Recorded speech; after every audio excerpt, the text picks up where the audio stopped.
إلى ربه أحب رضاه أحب لقاه يظل يجيء إلى ربوة قرار قابل احترام میری معزز دینی ماں بہنوں، سب سے پہلے تو مجھے آپ سے گزارش ہے کہ جس طرف سے آواز آ رہی ہے اس طرف دھیان لگا کر کے توجہ کے ساتھ بیٹھنے کی اور بات کو سننے کی کوشش کریں، اور ساتھ ہی ساتھ مائک کی آواز کو اگر کم اور زیادہ کرنا ہو تو کر دیں تاکہ بیچ میں کوئی ڈسٹرب نہ ہو۔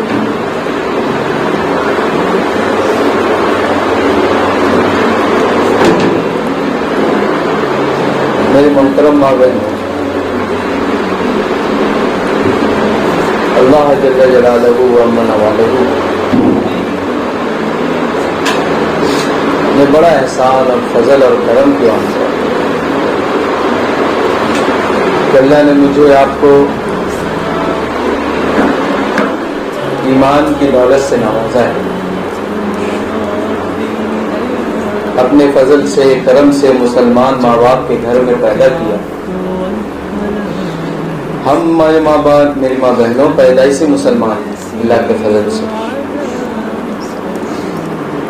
ہمیں وہ قربانی نہیں دینی پڑی ہے جو قربانی اگلے والوں نے دی، صحابہ کرام یا وہ لوگ جو آج اس دور میں ایمان لا رہے ہیں، ان پہ جو حالات اور ان کے اوپر جو پریشانیاں اور ان کو جو مصیبتیں جھیلنی پڑ رہی ہیں، وہ مصیبتیں، وہ حالات، وہ پریشانی ایمان لانے کے اعتبار سے مجھے آپ کو جھیلنی نہیں پڑی۔ ہمیں تو اللہ کے فضل سے ماں کے گود میں جو ہے ایمان مل گیا، ہم مسلمان ہو گئے۔ دین اسلام جیسی عظیم نعمت، اس سے بڑھ کے کوئی نعمت دنیا میں، اس سے بڑھ کر کوئی نعمت دنیا میں، وہ نعمت اللہ نے مجھے آپ کو عطا فرمایا ہے۔ اس کا تو جتنا شکر ادا کرے، جتنا شکر ادا کرے کم۔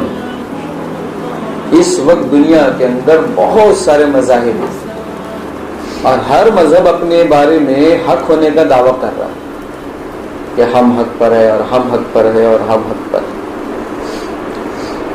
لیکن میری ماں بہنوں، اسلام کے مقابلے میں دنیا کے اندر جتنے ادیان ہیں، جتنے مذاہب ہیں، کوئی بھی حق پر نہیں، سب کا سب باطل ہے، صرف اور صرف اسلام حق۔ الحمدللہ۔ اور اس کے اوپر اللہ کے فضل سے ہمارے علماء اکرام پوری دنیا کو یہ چیلنج کر رہے ہیں، یہ دنیا کو دعویٰ کر رہے ہیں کہ آؤ اور اسلام کے اوپر اسلام کو غلط ثابت کر کے بتاؤ۔ لیکن جب سے اسلام دنیا میں آیا تب سے لے کر آج تک اسلام کے اوپر نہ آج تک کوئی سوال اٹھا سکا، نہ قیامت تک اٹھا پائے گا، کیونکہ میری ماں بہنوں یہ اسلام مذہب اللہ کا پسندیدہ، اللہ کا طے کردہ۔ اللہ نے قرآن میں فرمایا اکملت لکم دینکم واتممت علیکم نعمتی ورضیت لکم الاسلام دینا۔ اللہ نے قرآن میں کہا ہم دین اسلام سے راضی ہیں، ہم راضی ہو گئے۔ تو یہ اللہ کا پسند کیا، اور اس کے جتنے بھی میرے ماں بہنوں یہ جو دین اسلام کے اندر جو بھی احکامات ہے، چاہے وہ عبادات کے لائن سے ہو، چاہے معاشرت کے لائن سے ہو، اخلاقیات کے لائن سے ہو، معمولات کے لائن سے ہو، جتنے بھی احکامات ہیں یہ سارے کے سارے احکامات اس رب العالمین کی طرف سے دیے گئے میری ماں بہنوں، جس کے علم میں کوئی کھوٹ نہیں، جو اپنے علم میں کامل اکمل مکمل ہے، جو نقص سے پاک ہے، جو عیب سے پاک ہے، اس کے طرف سے طے کیا ہوا ہے۔ تو اللہ کے علم کے مقابلے میں کس کا علم ہو سکتا ہے؟ آپ سوچیں، اللہ تو علم کا پیدا کرنے والا ہے جی، علم جو ہے علم اس کو اللہ نے پیدا کیا، تو اللہ تو علم کے مالک ہے، تو اس کے علم کو تو کیسے چیلنج کر سکتا ہے؟ آپ سوچے ذرا، اللہ کے علم کو کیسے چیلنج کر سکتا ہے؟ کیونکہ اللہ کے علاوہ جو کچھ بھی ہے وہ سب ناقص ہے، سب ناقص، سب میں نقص ہے۔ ایک اکیلے اللہ کی ذات ہے جو اپنی ذات میں احد ہے، واحد ہے، عیب سے پاک ہے، نقص سے پاک ہے، اور ہر صفات میں اللہ رب العزت کامل اور اکمل ہے، تو اس کو کون چیلنج کر سکتا ہے؟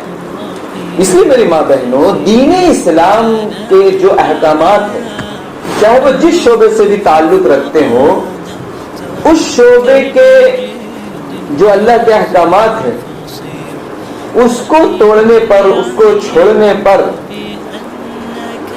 جو ہے وہ دنیاوی بھی اور آخرت کے اعتبار سے بھی نقصان اٹھانا پڑتا ہے۔ جو آدمی بھی جس اعتبار سے بھی پریشان ہے، جو شخص بھی جو بھی جس اعتبار سے بھی پریشان ہے، یقین جانے میری ماں بہنوں، اس بات پہ قسم کھایا جا سکتا ہے کہ وہ کہیں نہ کہیں اللہ کے حکم کو اور نبی علیہ السلام کے طریقے کو چھوڑ رہا ہے۔ پکی بات آپ کو ہم بتا رہے ہیں۔ ایسا ہو نہیں سکتا میری ماں بہنوں کہ کوئی آدمی اللہ کے احکامات کو جناب رسول اللہ صلی اللہ علیہ وسلم کے طریقے پر پورا کر رہا ہو اور پھر اس شعبے میں چلتے ہوئے اس کو تکلیف پریشانی آ جائے، ہو ہی نہیں سکتا ایسا۔ کہ جو تجارت کے اندر سنتوں کا اہتمام کرے گا، اللہ کے حکم کی رعایت کرے گا، ایسا ہو نہیں سکتا اس کے تجارت میں اس کو نقصان ہو جائے، اور یہ نقصان ہوگا تو وقتی ہوگا، اللہ پاک اس کو ضرور اس سے بھرپور فائدہ پہنچائیں گے۔ مثال کے طور پر میں آپ کو ایک مثال دے کے بتاتا ہوں کہ اس کے مال کو کبھی کوئی نقصان ہو نہیں سکتا جو اپنی مال کا زکات نکالے، ہو نہیں سکتا اس کی مال کا نقصان۔ کہ وہ کبھی جیسے سمندری سفر سے آپ کا مال آ رہا ہے، آپ نے پورا پائی کا زکات نکالا، ڈوب جائے تو ہو نہیں سکتا، یا ٹرین سے آ رہا چوری ہو جائے تو ہو نہیں سکتا۔ اگر ہو گیا تو اللہ پاک اس کو واپس پہنچا کے دکھائیں، کیونکہ اللہ کا وعدہ ہے کہ تم زکات کے ذریعے سے اپنے مال کو پاک کرو، اور پاک مال کو اللہ ضائع نہیں ہونے دے گا۔ یہ میں نے مثال دی آپ کو۔ اسی طرح جتنے بھی احکامات ہیں آپ دیکھ لیں، سب اٹھا کر، چاہے وہ حضرت فرماتے ہیں کہ دو لوگوں میں جب جھگڑا ہو جائے تو یہ بات یقینی ہے کہ دونوں میں سے کسی نے ایک نے اللہ کے حکم کو توڑا ہو، یہ بات یقینی ہے۔ ایسا ہو نہیں سکتا کہ ایک آدمی، دو لوگ آپس میں جو ہے تعلقات میں ہے اور دونوں اللہ کے حکم کو، نبی علیہ السلام کے طریقوں کو پورا کر رہے ہوں اور دونوں میں جھگڑا ہو جائے، یہ نہیں ہو سکتا، یہ ہو نہیں سکتا۔ اس میں میری ماں بہنوں، دین اسلام حق مذہب ہے، ہاں، اس کی حقانیت پر ہاں ہم دعویٰ کر سکتے ہیں۔ اور دین اسلام میں نے آپ کو بتایا یہ اللہ کی طرف سے اس کا پورا سسٹم طے کیا ہوا ہے، تو پوری دنیا کے اندر جو امن و امان اور چین سکون جو قائم ہوگا وہ دین اسلام کے قائم ہونے سے قائم ہوگا۔ ہاں، پوری دنیا، آج دنیا میں چاہ رہی ہے کہ امن و امان قائم ہو جائے، چین سکون قائم ہو جائے، ہاں، ایک دوسرے کا لحاظ ہو، ایک دوسرے کی عزت کا خیال ہو، ہاں، سب چاہ رہے ہیں، اور اس کے لیے مختلف طریقوں سے محنتیں کی جا رہی ہیں،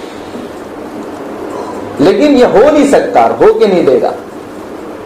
دنیا کے اندر امن و امان، چین سکون، راحت و آرام، یعنی دنیا جو بیلنس ہوگا میری ماں بہنوں، وہ دین اسلام سے ہی ہو سکتا، اور کوئی راستہ نہیں۔ اب پچھلے لوگوں نے ایسا کر کے دکھایا، جب دین اسلام قائم ہوا ہے، عمر رضی اللہ عنہ کے زمانے میں 3 بر اعظم کے اندر مسلمانوں کی حکومت تھی اور شریعت نافذ تھی، جی ہاں، تو ایسے حالات پیدا ہو گئے تھے کہ آدمی زکوٰۃ کا مال لے کر کے تلاش کر رہا ہے، لیکن اس کا محققین نہیں مل رہا ہے کہ کوئی ایسا مستحق ہو جس کو جو ہے ہم زکوٰۃ کا مال دے سکیں۔ یعنی گاؤں کا آدمی زکوٰۃ کا مال نکال کر، زکوٰۃ نکلا اور مال لے کر کے گاؤں میں تلاش کر رہا، تو گاؤں میں کوئی زکوٰۃ لینے والا نہیں، ماشاءاللہ سب باحیثیت۔ تو بولے چلو شہر کی طرف چلتے، وہاں کوئی مل جائے گا۔ تو گاؤں کا آدمی شہر کی طرف جا رہا، راستے میں دکھا ایک ادھر سے ایک آدمی چلا آ رہا، بولا یہ شہر کا آدمی لگتا ہے، چلو اسی کے سپرد کر دیں گے۔ بولے گا بھائی تم جائے گا واپس شہر جاؤ گے، وہاں کوئی غریب ہوگا اس کو دے دینا زکوٰۃ کا مال۔ تو اس کو روکا, سلام کلام کیا, بولا کہاں جا رہے ہو؟ شہر در. کہاں جا رہے ہو؟ گاؤں جا رہے. کیسا نا میرا زکات کا مال ہے, اس کو تم دیکھ لو, کوئی غریب غربا ہوگا تو اس کو دے دینا بھائی, جو مستحقین ہوگا. تو کہنے لگا یہی سبب سے تو میں گاؤں کی طرف جا رہا ہوں. یعنی آپ سمجھے میری ماں بہنوں کیا حالات پیدا ہوئے. علماء نے لکھا ہے کہ ایک دریا کے کنارے پر بھیڑ اور بکری ایک ساتھ پانی پی رہے ہیں, لیکن ایسا انصاف قائم ہو رکھا ہے کہ بھیڑ کی ہمت نہیں ہے کہ بکری کے اوپر حملہ کرے. جی ہاں, آپ سوچیں, بہنوں کی عزتیں محفوظ, بیٹیوں کی عزتیں محفوظ, کوئی کسی کی مال کی طرف, کوئی کسی کی بہن بیٹی کی طرف دیکھتا نہیں. سب کو اپنی فکر ہے کہ میرا آخرت کیسے بن جائے, بلکہ یہ جذبہ ہے کہ میرا لگ جائے دوسرے کے خاطر. ہاں, مجھے نہ ملے دوسروں کو لگ جائے. بولے صحابہ کرام اپنے کھانا بنا کر کے گھر کے باہر میں کھانا لے کے کھڑے ہوتے ہیں کہ کوئی مسافر مل جائے تو اس کو کھانا کھلا. حضرت علی رضی اللہ عنہ کا تو عام معمول تھا. کہا جہاں 1 سے 2 دن ان کے یہاں مہمان نہیں آتا تو رونے لگتے کہ اللہ تو ناراض تو نہیں ہو گیا, میرے گھر مہمان نہیں آ رہا. جی ہاں, آپ نے وہ مشہور واقعہ سنا ہوگا, وہ کسی جنگ کے موقع پر کہ وہ چچا زاد بھائی اس کو جو ہے اپنے چچا کو غالباً یہ چچا زاد بھائی کو پانی پلانے کے لیے گیا اور درد سے کرا رہا, تو دیکھا کہ میرا چچا زاد بھائی اس کو پانی پیاس کر اس کو پانی پلانے لگے. تو جیسے پانی پلانے لگے تو بغل سے آواز آئی, پانی پیاس کی پانی کی آواز آئی.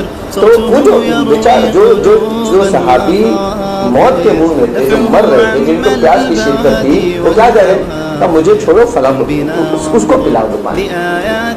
اچھا, پلانے والا بھی سوچے آپ کیسا کلیجہ کا آدمی ہوگا کہ وہ اپنے چچا زاد بھائی کو چھوڑ کے اس اننون آدمی کے پاس جا رہا ہے جس کو جانتا بھی نہیں, لیکن بحیثیت مسلمان ہونے کے اپنے بھائی پر مرنے والا بھی ترجیح دے رہا ہے اور پلانے والا بھی ترجیح دے رہا ہے. اس کو جا کے پانی پلا.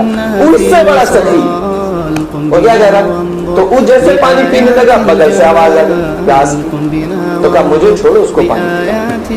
اس کو جا کر کے پانی پلانے کے لیے اس کے پاس پہنچا تو وہ شہید ہو چکے تھے. واپس دوسرے کے پاس آیا, وہ بھی شہید ہو سکے. پھر پہلے کے پاس آیا تو چچا زاد بھائی وہ بھی شہید. آپ سوچیں میری ماں بہنوں, یہ دین اسلام کیا مذہب ہے اور کیا اس کے اندر جاذبیت اور کیا طاقت ہے کہ جو اس مقام پر انسان کو لا کے کھڑا کرے. بولے انسانیت کی معراج ہے, یہ معراج ہے دین اسلام.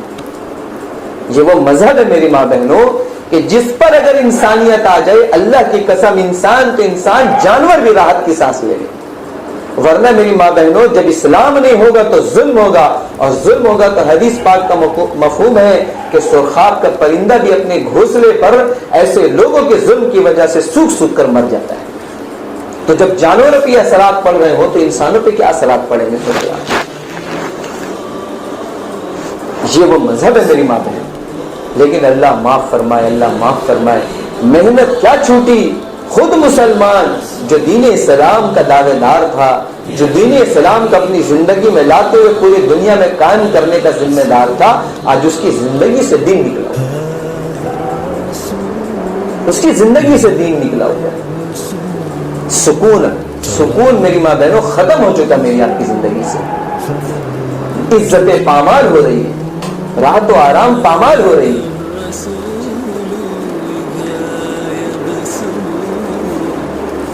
وجہ کیا بنی کہ محنت کے چھوٹ جانے سے وہ دین کے اوپر جو دنیا اور آخرت کی کامیابی کا یقین تھا وہ دلوں سے نکل گیا.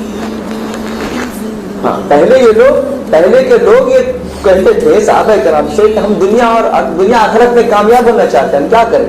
تو صحابہ فرماتے تھے کلو مثلنا, ہماری طرح بن جاؤ. کیا کہتے تھے؟ کلو مثلنا, ہماری طرح بن جاؤ. جب تم ہماری طرح بن جاؤ, ہماری طرح بننے سے کیا مراد؟ ہماری طرح بننے سے مراد یہ ہے کہ جس طرح ہم دین پر چل رہے ہیں 100% اس طرح تم دین پر آ جاؤ گے تو تمہاری زندگی میں جو راحت آرام اور چین سکون آ جائے گی جو ہماری زندگی. جی, تو ہو یہ رہا تھا کہ پھر فوج در فوج لوگ اسلام پر آ رہے تھے. آپ سوچیں نا میری ماں, دنیا کے اندر کوئی ایسا پرسنالٹی دنیا کے اندر نہیں گزرا ہے جس نے اتنی کم مدت میں پوری دنیا کو متاثر کر دیا ہو, اور آج تک متاثر ہو رہا ہے. جناب محمد رسول اللہ صلی اللہ علیہ وسلم کوئی دنیا میں ایسا شخص نہیں گزرا. میں بار بار اکثر یہ بات کہا کرتا ہوں کہ ایک بہت بڑا ہسٹورسٹ ہے جو جس نے ہسٹری پہ بہت سارا کام کیا. 25 سال اس نے محنت کی. 25 سال اس نے مطلب جب سے تواریخ لکھی جا رہی ہے تب سے لے کر کے مطلب جب تک وہ حیات سے تھا اس نے ریسرچ کیا. اور 25 سال ریسرچ کرنے کے بعد دنیا کے اندر جو بڑے بڑے لیجنڈ لوگ جنہوں نے پوری دنیا کو متاثر کیا, ایسے تو بہت سارے لوگ پیدا ہوئے جنہوں نے اپنے اعتبار سے لوگوں کو متاثر کیا, لیکن عالمی پیمانے پر متاثر کرنے والے لوگ بہت کم گزرے. تو 25 سال محنت کرنے کے بعد اس نے کتاب لکھی اور اس کا نام ہے مائیکل ایچ ہارڈی اور اس کا بک کا نام ہے The 100. اور اس کا نام ہے, اس رائٹر کا نام ہے مائیکل ایچ ہارڈی. میں کیوں کہتا ہوں؟ میں اسی لیے کہتا ہوں کہ آپ اور مجھے اس بات کا احساس ہو, غیرت ہو کہ ہم کس پرسنالٹی کو اور ہم کس دین کو چھوڑ کے بیٹھے ہوئے. تو اس نے جو ہے وہ کتاب لکھی, 100 لوگوں کو اس نے جمع کیا ترتیب وار, نمبر 1, نمبر 2, نمبر 3, نمبر 4 ایسے کر کے 100 تک کا جو ہے وہ کیٹیگری کیا ہے, مطلب رینک دیا. آپ یقین نہیں کریں گے میری ماں بہن, وہ کرسچن آدمی ہے. اس کا اسپیچ میں نے سنا, وہ کہتا ہے کہ میں خود کرسچن ہوں لیکن پھر بھی میں اس بات پر مجبور ہوں کہ دنیا کا افضل ترین شخص محمد صلی اللہ علیہ وسلم. آپ سوچیں, افضل ترین شخص اس نے لکھا, ٹاپ میں لکھا محمد صلی اللہ علیہ وسلم, کہ اس سے بڑی ہستی نہ دنیا میں کوئی آئی نہ قیامت تک آئی, جس نے اتنی کم 23 سال کا قلیل عرصہ. حضور صلی اللہ علیہ وسلم کو نبوت ملی 40 سال پر, 63 سال کی عمر میں دنیا سے پردہ فرما گئے.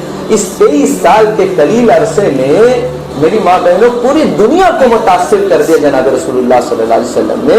اور صحابہ کی ایسی جماعت چھوڑ کے گئے, 1.25 لاکھ صحابہ کرام کی جماعت چھوڑ کر کے گئے کہ جیسے لوگ نہ دنیا نے پہلے کبھی دیکھا نہ قیامت تک ایسے لوگ دیکھے جا سکتے. یعنی انسانیت کی معراج ہے صحابہ کرام, انسانیت کی معراج, یعنی انسانیت کی جو سب سے ٹاپ لیول کا, جو سب سے بلندی والا مرتبہ ہو سکتا ہے وہ صحابہ کرام. آپ سوچ نہیں سکتے کیسی زندگی گزاری صحابہ کرام.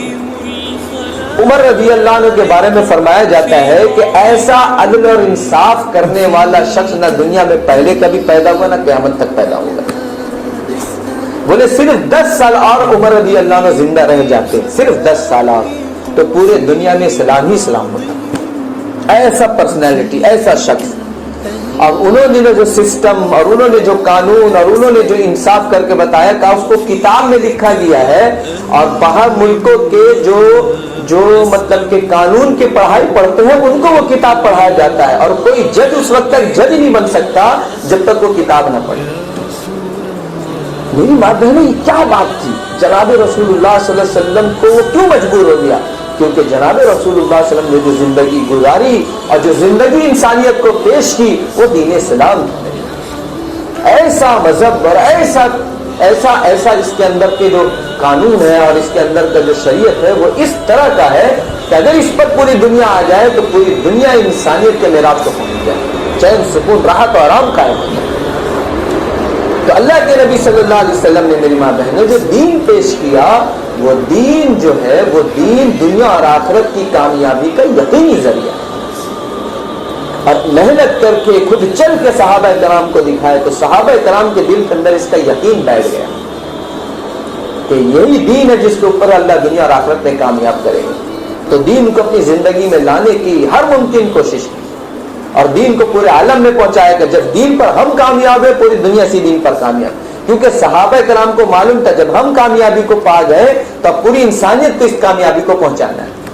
تو اس لیے کوئی صحابی ایسا نہیں تھا جو کلمہ پڑھنے کے بعد کولا پکڑ کے بیٹھا نہیں, بلکہ ہر صحابی کلمہ پڑھنے کے بعد اس کلمے کی دعوت پہ لگ گئے کہ اگر خود کو دین پہ باقی رکھنا ہے تو دوسروں کو دین پہ لانے کی دعوت دو, دوسروں کو دین پر لاؤ.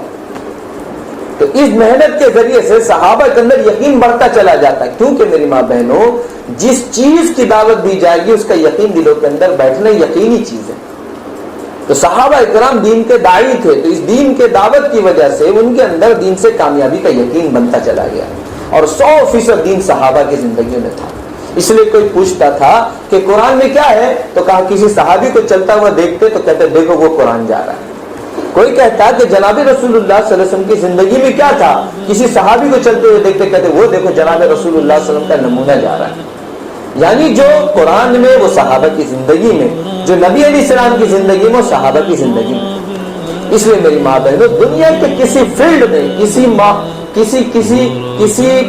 کسی بھی لائن میں جو صحابہ کرام ناکام نہیں، کسی لائن میں ناکام نہیں، بلکہ زندگی کے ہر شعبے میں صحابہ کرام کامیاب ہو گئے۔ جی ہاں، کامیاب ہو گئے، چاہے وہ تجارت کا لائن ہو، چاہے حکومت کا لائن ہو، چاہے وہ معاملات کا لائن ہو، چاہے وہ معاشرت کا لائن ہو، چاہے اخلاقیات کا لائن ہو، سب لائن میں کامیاب، سب لائن میں کامیاب۔ اس لیے میری ماں بہنوں، آج اس دور کے اندر اس بات کی ضرورت ہے کہ میں اور آپ دین کی محنت پر آئیں، تاکہ ہم اور آپ دین کی محنت کے ذریعے سے دین میں آئیں۔ جی ابھی کیا ہے میری ماں بہنوں، میرے آپ کے پاس دین کا نہ علم ہے، وہ بھی تھوڑا، ابھی میرے آپ کے پاس صرف دین کا علم ہے، وہ بھی ناقص، وہ بھی کامل نہیں ہے۔ کیوں؟ کیونکہ ہم اور آپ جو ہے نہ قرآن پڑھ رہے نہ حدیث پڑھ رہے، ہم پڑھ نہیں رہے، اپنے سے سمجھنے کی کوشش نہیں کر رہے۔ مطلب اس سے بڑھ کے صدمہ اور اس سے بڑا حادثہ کی بات کیا ہو سکتی ہے کہ دنیا کا کوئی ایسا کتاب نہیں ہے میری ماں بہنوں جس کو لوگ بغیر سمجھے پڑھتے ہیں۔ کوئی ایسی کتاب نہیں ہے دنیا میں جس کو بغیر سمجھے پڑھا جاتا ہو۔ آپ ہے تو بتائیں، آپ بایولوجی کی کتاب کتنی سخت ترین کتاب ہے، لیکن اس کو بھی جب اسٹوڈنٹ پڑھ رہا ہوتا ہے تو سمجھ کے پڑھ رہا، کیمسٹری، فزکس، یہ تو ایسی بے وفا چیز ہے کہ صبح پڑھو تو شام صفا۔ بولتے ہیں پڑھنے والے بچے بولتے ہیں جو سائنس کے اسٹوڈنٹ ہیں، بولے فزکس کیمسٹری بہت تکلیف ہے، بڑی مطلب مشکل ترین سبجیکٹ ہے۔ لیکن اس کو بھی میری ماں بہنوں کوئی آدمی پڑھ رہا ہوتا ہے نا تو آپ دیکھیں اس کو سمجھ کے پڑھ رہا تھا، یہاں تک کہ جو پیپر، نیوز پیپر جو جھوٹ کا پلندہ ہے جس میں جھوٹ لکھا ہوتا ہے، اس کو بھی جب آدمی پڑھ رہا ہوتا ہے تو ایک نیوز کو سمجھ کے پڑھ رہا ہوتا ہے۔ لیکن کیا یہ ظلم ہے کہ قرآن جیسی کتاب کو بھی بغیر سمجھے پڑھا جاتا ہے؟ آپ بتائیں، بولیے ہے کہ نہیں یہ بات؟ قرآن کو بھی سمجھے پڑھا جاتا ہے، مطلب اتنا پڑھ رہا آدمی کہ اس کے ورق تک پھٹ جا رہے ہیں، لیکن سمجھ میں کچھ ہے، خالی تلاوت کی کتاب سمجھ رہا ہے، پڑھ نہیں رہا اس کو۔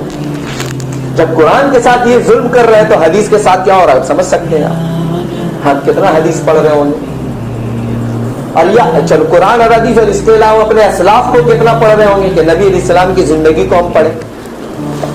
اب جس چیز پر دوسرے لوگ ریسرچ کر کے مجبور ہو جا رہے اس بات میں کہنے کے لیے کہ دنیا کا افضل ترین شخص محمد صلی اللہ علیہ وسلم ہے، ان کی زندگی سے مسلمان کتنا واقف ہے بتاؤ آپ اپنے آپ کے بارے میں سوچیں، میں اپنے بارے میں سوچوں، میں اور آپ اپنے نبی علیہ السلام کی زندگی سے کتنا واقف ہیں، یا میں اور آپ حضرت عائشہ، حضرت فاطمہ رضی اللہ عنہ کی زندگی سے کتنا واقف ہیں؟ سوچ کے دیکھو آپ کہ حضرت فاطمہ رضی اللہ عنہ کس عروج کو اور کس معراج کو پہنچی ہوگی کہ اللہ کے نبی کہہ رہے سیدۃ النساء اہل الجنہ، کہہ رہے نہیں کہہ رہے اللہ کے نبی، یعنی جنتی عورتوں کی سردار حضرت فاطمہ۔ کبھی میرے آپ کے دل کے اندر یہ بات جائے گا آخر ایسا فاطمہ رضی اللہ عنہ نے کیا کیا جو اللہ کے نبی نے اتنی بڑی بشارت، صرف بیٹی ہونے سے تو بشارت نہیں نہ ملی؟ کیا لگتا آپ کو؟ کیا لگتا ہے آپ کو کہ اللہ کے نبی صلی اللہ علیہ وسلم کی بیٹی ہونے کی وجہ سے حضرت فاطمہ کو یہ بشارت ملی ہے؟ اگر یہ بات تھی تو پھر ابو طالب کو بھی ہونا چاہیے تھا ابو بکر رضی اللہ عنہ سے بڑھ کر، کیونکہ چچا تھے۔ صرف بیٹی ہونے کی وجہ سے یہ مقام نہیں ملا۔ حضرت حسن اور حسین کو جنتوں کے جنتی نوجوانوں کے سردار اللہ کے نبی صلی اللہ علیہ وسلم کہہ رہے ہیں، یہ جنتیوں کے سردار، تو ایسا کیا کیا انہوں نے؟ اچھا میرے آپ کے دل کے اندر کیوں یہ خواہش جاتی ہے تو میں جانوں ان کو کیا تھا؟ اب دیکھو نبی محرم آیا، حسین رضی اللہ عنہ کے بارے میں کتنے لوگ ہیں جو جانتے کہ انہوں نے کیا کیا جس کی وجہ سے ان پہ امام حسین کہا جا رہا ہے۔ اچھا چلو کسی درجے میں حسین رضی اللہ عنہ کے بارے میں پبلک کچھ تو جانتا ہوگا تھوڑا بہت کہ کربلا میں جو جنگ ہوا تھا اس میں حسین رضی اللہ عنہ کی شہادت ہوئی ہے نا، یہ بات۔ حسن رضی اللہ عنہ نے کیا کیا تھا بتا دے کوئی کہ حسن رضی اللہ عنہ ایسے دین کے خاطر کیا کیا جو اللہ کے نبی کہہ رہے جنتیوں کے سردار ہیں؟ یا ابو بکر رضی اللہ عنہ نے ایسا کیا کیا تھا جس کو اللہ کے نبی صلی اللہ علیہ وسلم جنت کی بشارت دے رہے ہیں؟ یا عمر رضی اللہ عنہ نے ایسی کیسی زندگی گزاری کہ اللہ کے نبی کرے میرے بعد کوئی نبی ہوتا تو عمر ہوتا. یا حضرت علی رضی اللہ عنہ نے ایسا کیا کیا تھا کہ حضرت علی رضی اللہ عنہ کو اللہ کے نبی کہہ رہے ہیں کہ اے علی جنت میں تیرا گھر میرے گھر کے سامنے ہوگا. کیا بات ہے, کیا کیا انہوں نے؟ وہ عشرہ مبشرہ جن کے بارے میں ہم سنتے آ رہے ہیں, ایک مجلس میں اللہ کے نبی صلی اللہ علیہ وسلم نے جنت کی بشارت دی کہ آپ جنتی ہے, آپ جنتی ہے, آپ جنتی ہے. تو کیا کیا انہوں نے؟ اچھا جو انہوں نے کیا اگر میں وہ کر لوں تو میں بھی انشاءاللہ جنتیوں میں سے ہوں گا یا میں جنتیوں میں سے ہوں گی. لیکن میری ماں بہنوں, کتنے ہم میں سے ایسے لوگ ہیں جو ان باتوں کو سننے کے بعد ان کی زندگی کو تلاش کرنے کے بارے میں لگتے ہیں کہ ہم دیکھیں ذرا حضرت فاطمہ رضی اللہ عنہ نے کیا کیا تھا. حضرت عائشہ وہ امت کی فقیہ ہے, فقیہ. 3200 حدیثیں ان سے نقل کی جاتی ہیں. مطلب 18 حضور صلی اللہ علیہ وسلم کی جب وفات ہوئی ہے تو عائشہ رضی اللہ عنہ کی عمر 18 سال بتاتے ہیں. اتنی کم عمر میں اتنی حدیثیں کیسے جمع کر دی؟ اور دین کے بارے میں سوچو کیسا گہرے نالج ہوگا کہ بڑے بڑے صحابہ آ کے مسائل پوچھتے تھے حضرت عائشہ سے. سوچو اب ذرا 3200 احادیث, کم 3200 چھوڑو 32 احادیث یاد نہیں ہوگی ہماری مستورات, 32 احادیث نہیں یاد ہوگا. سند چھوڑو, متنی ہم وہ روبی اردو میں نہیں یاد ہوگا. اور عائشہ رضی اللہ عنہ کا اللہ کے نبی صلی اللہ علیہ وسلم سے 3200 حدیثیں یاد ہے, اس کو سب نقل کرا. اتنی بڑی فقیہ بنی. اس لیے میری ماں بہنوں کہ انہوں نے دین کو دین سمجھا تھا, دین کو اپنی زندگی کا کامیابی کا ذریعہ سمجھا تھا. میں اور آپ نہیں سمجھ رہے, میں اور آپ سمجھ نہیں رہے اور سمجھنا بھی نہیں چاہ رہے. اللہ ہم سب کو معاف فرمائے. اس لیے ہم دین کو پڑھ نہیں رہے, ہم دین کو سمجھ نہیں رہے, اور اس دین کے خاطر میرا آپ کا جان مال لگ نہیں رہا. اس لیے میرے آپ کے اندر دین کا وہ شوق و جذبہ نہیں, وہ دین کے اوپر لگنے کا اور مر مٹنے کا جذبہ نہیں. جن کے اندر جذبہ تھا انہوں نے اپنا سب کچھ لگا دیا. جی ہاں, جان کی باری آئی جان لگا دیا, مال کی باری آئی مال لگا دیا. مرد تو مرد, عورتیں بھی پیچھے نہیں تھی. اپنے جوان بیٹوں کو ترغیب دے دے کر ایک ایک کر کے حضرت کنزہ رضی اللہ عنہ 4 بیٹوں کو اللہ کے راستے میں قربان کر دیا, اور قربان کرنے کے بعد اس بات پر رو رہی ہے کہ اللہ تو نے مجھے اور کیوں نہ دیے. دین کو جانا تھا, پہچانا تھا, سمجھا تھا, ہاں, اور چاہتے تھے کہ دنیا اور آخرت میرا کامیاب ہو جائے. کل قیامت کے دن اللہ کہے گا کہاں ہے جنت شہیدوں کی ماں, تو میں کہوں یا اللہ میں حاضر. یہ جذبات رکھتے تھے صحابہ کرام کی مستورات بھی. ایک موقع پر اللہ کے نبی نے کہا اللہ کے دین کو تمہارے جان مال کی ضرورت ہے. ایک صحابیہ گھر میں بیٹھ کے رو رہی ہے, شوہر کا پچھلے موقع پر شہید ہو چکے ہیں اور کوئی ہے نہیں گھر میں, چھوٹا دودھ پیتا بچہ ہے گود میں لیے بیٹھ کے رو رہی ہے, یا اللہ میرے پاس کچھ نہیں, تیرے دین کے لیے کیا لگاؤں. بے چین ہو گئی. ہم بھی بے چین ہوتے ہیں, لیکن گھر میں فلاں چیز نہیں ہے اس کے لیے ہم بے چین ہیں, ہمارے پاس فلاں چیز نہیں ہم اس کے لیے بے چین ہو رہے, فلاں ضرورت پورا نہیں ہو رہا اس کے لیے بے چین ہو رہے. لیکن دین کے خاطر اللہ کا دین مٹ رہا, ہم اس کے لیے بے چین ہو رہے ہیں کہ نہیں, یہ نہیں. مسلمان کٹ رہے ہیں, مر رہے ہیں, لیکن میرے آپ کے آنکھ میں آنسو نہیں ہے. میری ماں بہنوں, جس طرح رات میں آنکھوں میں سرما لگانا یہ آنکھوں کی سنت ہے, اسی طرح امت کے درد میں راتوں کو رونا بھی آنکھوں کی سنت ہے. اسی طرح امت کے درد میں آنکھوں سے آنسو بہانا بھی آنکھوں کی سنت ہے. لیکن میں اور آپ اللہ جانے کہاں چلے گئے. تو کہا وہ عورت گھر میں بیٹھ کے رو رہی ہے, بے چین ہو گئی, رہا نہیں گیا, گھر سے نکل گئے چھوٹے بچے کو لے کر, پہنچ گئی اللہ کے نبی کے پاس. کہا یا رسول اللہ صلی اللہ علیہ وسلم, آپ کے دین کو اللہ کے دین کو ضرورت ہے جان مال کی, میرے پاس کچھ نہیں, میں کیا لگاؤں. تو کہنے لگی یا رسول اللہ صلی اللہ علیہ وسلم میرے پاس تو کچھ نہیں, میرا یہ چھوٹا دودھ پیتا بچہ اس کو آپ لے لیں.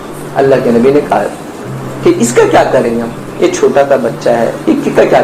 کہ یا رسول اللہ جس صحابی کے ہاتھ میں ڈھال نہیں ہوگا اس کے ہاتھ میں اس کو پکڑا دینا, تیر تلوار کے وار کو اس سے روک لے گا, میں سمجھوں گی میرا لگ گیا کچھ.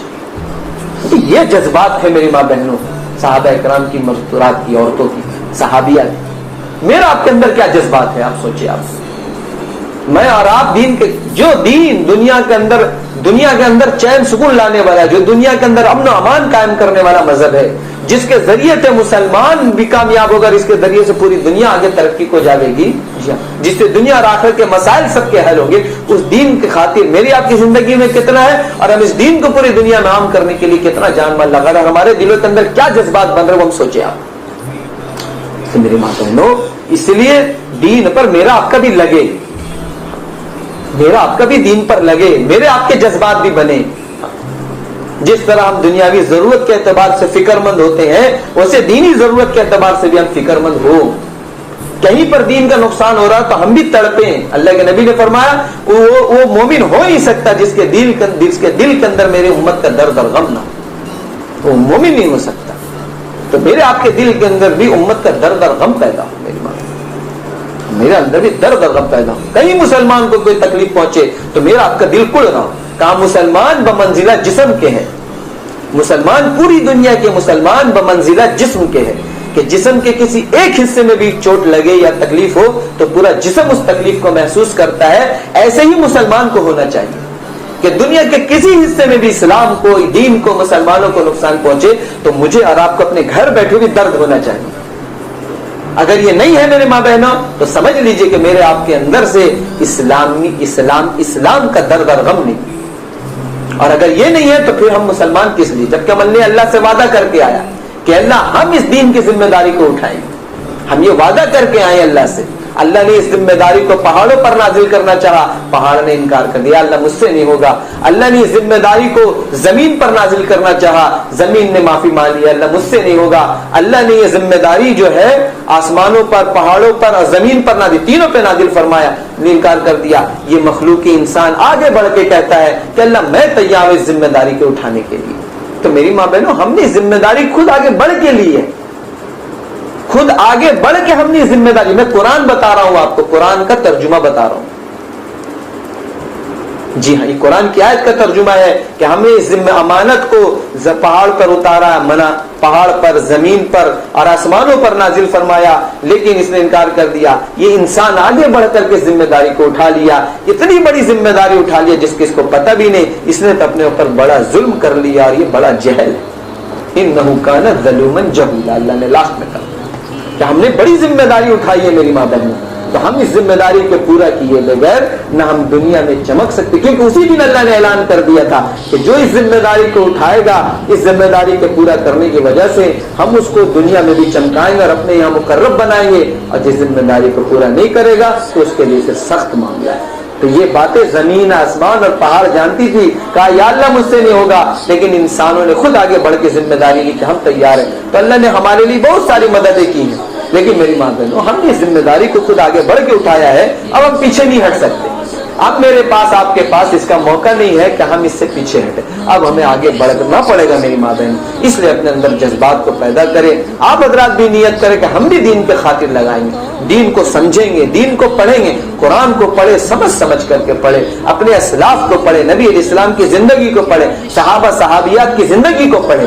ہاں, خود بھی پڑھے اور دوسروں کو بھی ان باتیں بتائیں گے کیا تھے ہمارے صحابہ کرام. دین کو پڑھے, اسلام کو پڑھے اور دوسروں کو بتائیں, تاکہ ہمارے اندر دعوت دینے کا جذبہ پیدا ہو. اور اللہ کے راستے کے اللہ نے عجیب مبارک محنت چلائی ہے. اس محنت میں لگ کر کے میری ماں بہنوں ہم پوری دنیا میں اللہ کے دین کی بات کو پہنچا سکتے. میرا کام, آپ کا کام اللہ کے دین کی بات کا پہنچانا, باقی دین پر لانا یہ اللہ کا کام ہے. لیکن میں اور آپ پہنچانے کے ذمہ دار ہیں, ہدایت پلانے کے ذمہ دار نہیں, پہنچانے کے ذمہ دار ہیں, اور اس سے کوئی بری نہیں ہو سکتا. اس لیے میرے آپ سے گزارش ہے کہ آپ لوگ جو ہے بڑھ چڑھ کر کے اس میں حصہ لیں اور اللہ کے راستے میں نکلنے کی فکریں کریں. اپنے مردوں کو اللہ کے راستے میں 4-4 مہینے کے لیے ترغیبیں دیں, ان کے لیے ان کی تشکیلیں کریں, ان کو اپنے اللہ کے راستے میں بھیجنے کی کوشش کریں. آپ حضرات بھی جن کا جو ہے 2 بار 3 بار عشرہ لگ گیا وہ 40 دن کے لیے چلے کے لیے ارادہ کرے, جن کا 3 بار 3 دن لگ گیا وہ عشرے کا ارادہ کرے, اور جن کا نہیں لگا وہ جلد سے جلد سہروزہ کا ارادہ کرے. کب سے جماعت سلیم مردوں کی جماعت 30 پرسوں سے, کیا پرسوں سے یعنی 2 دن بعد جو ہے مردوں کی چلے کی جماعت بن رہی ہے, چلے 4 ماہ کی جماعت. اس اعتبار سے بھی تمام بہنوں سے گزارش ہے کہ اپنے جو ہے مردوں کے نام لکھا دیں, اور ساتھ ہی ساتھ مستورات کے اعتبار سے جو ہے بدھ سے جو ہے 3 دن کی جماعت انشاءاللہ نگد بنے گی. بدھ سے 3 دن کی جماعت